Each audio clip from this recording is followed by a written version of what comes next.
What is up, amigos? Today we're talking about von Karman Vortex Streets. We'll be going through what they are and then why do they occur.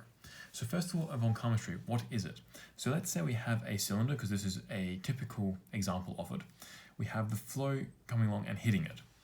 And as the flow goes over, let's say the Reynolds number has to be above about 20 or so, then the flow goes around it and it separates at either side, as we know. But during transients, if we were to model, let's say on CFD, if you did a CFD summation of this, you'd see this very clearly, or an experiment.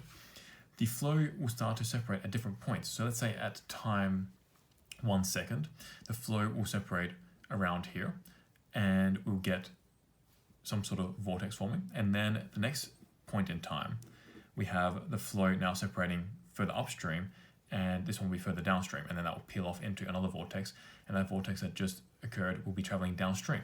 At the next point in time, we have the exact same thing happening here, where this will be peeling off a little bit later, whereas this will be peeling off sooner, and we'll get this other vortex forming downstream, and this will form this pattern. So if we continue to run the flow forever, then we'll just continually get this pattern again and again, this periodic pattern. And it will continue like that until all eternity, or at least until when the flow runs out, whichever one is sooner. So why does this occur? Well, the story of how this actually formed is quite interesting. So there was this geezer called Theodor von Karman, which the phenomenon is named after.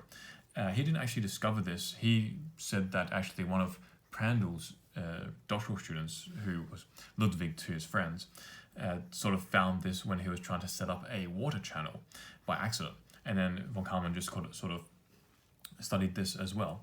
So, and then actually in the 1400s, there was this Renaissance painter who actually painted this kind of structure behind Jesus, baby Jesus, in the water.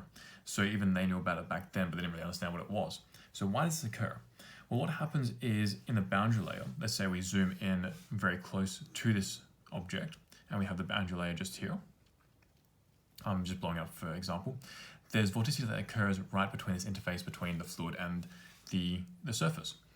And as a result, we actually get an imbalance of pressures and vorticity, and then that results in one vortex shedding, and then the other vortex will feel this imbalance, or the other side will feel an imbalance. So the next point in time, it will sort of flip back around and take up that imbalance, and so forth.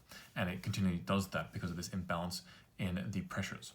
And the separation point then subsequently continually flip-flops back and forth. So that is the von Karman Vortex Street in a nutshell. So if you like this video, make sure to like it, and if you see more like this, click the subscribe button, and I'll see you next video. Peace, amigos.